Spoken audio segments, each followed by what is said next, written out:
अच्छा, अब जल्दी से हम डिस्कस कर लेते हैं बैक्टीरिया की classification based on oxygen requirement. अगर मैं इस बेसिस पे बैक्टीरिया को क्लासीफाई करूँ तो मेरे पास 4 मेन क्लासिफिकेशंस बनती हैं, ठीक है। सबसे पहली होती है ऑब्लिगेट एरोब्स, ठीक हो गया। ऑब्लिगेट एरोब्स के बाद आ जाती है माइक्रो एरोफिलिक। माइक्रो एरोफिलिक, अब ये नाम से ही पता चल रहा है कि इनमें ऑक्सीजन रिक्वायरमेंट जो है वो कितनी चाहिए होगी, माइक्रो। उसके बाद आ जाती है फैकल्टेटिव, ये होते हैं फैकल्टेटिव एनारोब्स। उसके बाद आ जाते हैं ऑब्लिगेट एनारोब्स। सबसे पहले हमने अभी डिस्कस किए थे, डिस्कस तो नहीं किए, सबसे पहले मेंशन किए थे ऑब्लिगेट एरोब्स, अब ये हैं ऑब्लिगेट एनारोब्स। अच्छा, अब जो ऑब्लिगेट एरोब्स हैं, as the name implies, they require oxygen. Oxygen is a must in order to grow them and for their survival. If they don't get oxygen they are going to die. अच्छा, अब होता क्या है, हमारे पास दो enzymes होते हैं, इनका पता होना चाहिए। एक होता है सल्फ ऑक्साइड डिसम्यूटेज और super oxide, sorry super oxide, not sulph oxide, super oxide dismutase, और दूसरा होता है कैटलेज। जिस बैक्टीरिया में ये दोनों एंजाइम्स होंगे ना, सिर्फ वो ऑक्सीजन को यूटिलाइज कर सकेगा। जिसमें ये एंजाइम नहीं होंगे वो ऑक्सीजन की प्रेजेंस में सर्वाइव नहीं कर सकेगा। फॉर एग्जांपल, ऑब्लिगेट एरोब्स को ऑक्सीजन चाहिए होती है, लाजमी चाहिए होती है, ऑब्लिगेशन है उनके लिए, वरना वो सर्वाइव नहीं कर सकेंगे। तो इनमें दोनों एंजाइम्स होंगे ऑब्वियसली। माइक्रो एरोफिलिक को ऑक्सीजन चाहिए होती है, लेकिन माइक्रो मतलब थोड़ी क्वांटिटी में चाहिए होती है, इसको हम कहते हैं लो ऑक्सीजन टेंशन। तो इनमें ये दोनों एंजाइम्स होंगे होंगे बिकॉज यूज़ तो कर रहे हैं ना ऑक्सीजन। फैकल्टेटिव एनारोब्स में ऑक्सीजन हो या ना हो, ये दोनों में सर्वाइव कर सकते हैं, ठीक है। अगर है ऑक्सीजन तो ज़्यादा अच्छी इनकी ग्रोथ होगी, तो ये मतलब इसमें भी ये दोनों एंजाइम्स होंगे, सुपर ऑक्साइड डिसम्यूटेज और कैटलेज। फिर आ जाते हैं ऑब्लिगेट एनारोब्स। ऑब्लिगेट एनारोब्स में ऑक्सीजन के केस में सर्वाइव नहीं कर सकते, they require not completely anaerobic environment, ये फर्मेंटेशन का प्रोसेस करते हैं। तो इनमें ये दोनों एंजाइम्स होंगे नहीं। सुपर ऑक्साइड डिसम्यूटेज और कैटलेज इनमें एब्सेंट हैं दोनों एंजाइम्स, क्योंकि ऑक्सीजन अगर एक्सपोज हो जाए इनमें, ऑक्सीजन का इन्वायरमेंट में अगर चले जाएं तो फिर इनकी डेथ हो जाती है।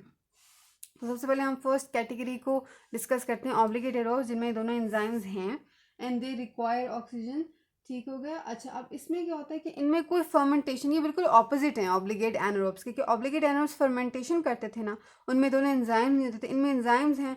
तो इनमें फर्मेंटेशन पाथवे जब नहीं हो सकता है ही नहीं, फर्मेंटेशन के एंजाइम नहीं है इसमें, जिसमें लैक्टिक एसिड वगैरह बनता है। और ये इनके पास जो है वो एग्जाम्पल में क्या जाता है, एग्जाम्पल में दो मेन है, माइकोबैक्टीरियम ट्यूबरकुलोसिस, हमें पता है कि ये लंग्स में होता है, ऑक्सीजन रिच एरिया में होता है, एपिक्स में ज़्यादा इन्वॉल्व करता है। प्राइमरी केसेस में एपिक्स इन्वॉल्व होगा, क्योंकि जो एपिकल पोर्शन होता है लंग्स का यहाँ पे, वहाँ पे ऑक्सीजन टेंशन हाई होती है, इसीलिए। उसके बाद आ जाता है स्यूडोमोनास। अब यहाँ पे बड़ा अच्छा क्लिनिकल को रिलेट है कि स्यूडोमोनास और एक बैक्टीरिया, ये दो एग्जाम्पल्स होंगे, ठीक है। अच्छा, अब होता है यहाँ पे इंटेरोबैक्टीरियाई। तो ये जो बैक्टीरियल ग्रुप्स होते हैं, स्यूडोमोनास और एंटेरोबैक्टीरिया, ये दोनों यूटीआई कॉज करते हैं, सेम साइन एंड सिम्टम्स होते हैं। लेकिन एक चीज़ इनकी लैब रिपोर्ट अगर आप देखेंगे कि ऑक्सीजन में, हाई ऑक्सीजन में कौन सर्वाइव करेगा, और दूसरी चीज़ आती है फर्मेंटर्स, ठीक है। तो अगर आपको सिनेरियो में दिया जाए कि एक पेशेंट है, वो राइगर्स एंड चिल्स के साथ आया, उसे डिसयूज हो रहा था, मतलब कि यूटीआई है, और उसकी रिपोर्ट में हमें आए हैं नॉन फर्मेंटर्स। तो नॉन फर्मेंटर्स का मतलब है ऑब्लिगेट एरोब्स, ठीक है, मतलब उनमें फर्मेंटेशन नहीं कर सकते, और वो हमारे पास हमने एक ही पढ़ा है यूटीआई के ग्रुप में, वो है स्यूडोमोनास। तो अगर वो क्लिनिकल में ना डायरेक्ट नहीं कहेंगे कि स्यूडोमोनास की फीचर्स बताएं, स्यूडोमोनास के बारे में बताएं, उसका ट्रीटमेंट बताएं, और वो कहेंगे कि यूटीआई है और नॉन फर्मेंटर ग्रुप है, तो नॉन फर्मेंटर का मतलब ही स्यूडोमोनास है। तो ये बात जब आपको पता होनी चाहिए कि यूटीआई में नॉन फर्मेंटर ग्रुप स्यूडोमोनास है।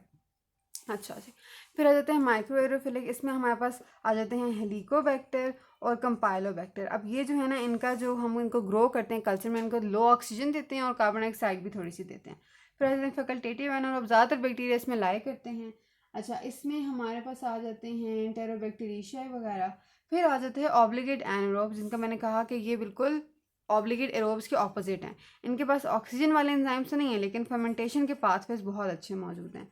अच्छा, अब ये हैं A B C, this is the A B C of microbiology. What is the A B C of microbiology? A for actinomyces, B for bacteroides, C for clostridium, ठीक है, तो ये 3 जो हैं आप याद रख लें, ABC of microbiology for obligate anaerobes. सही। और इनमें ज़ाहिर है सुपर ऑक्साइड डिस्म्यूटेज नहीं है, इसलिए जब ऑक्सीजन से एक्सपोज होंगे तो इनकी डेथ हो जाएगी रेडिकल्स प्रोडक्शन की वजह से, ना ही इनके पास कैटालिज है, फर्मेंटेशन पाथवेज हैं। और बस ये हमारे पास होगी ऑक्सीजन रिक्वायरमेंट की बेसिस पे 4 जो है वो हमारे पास ग्रुप्स बन गए बैक्टीरिया के।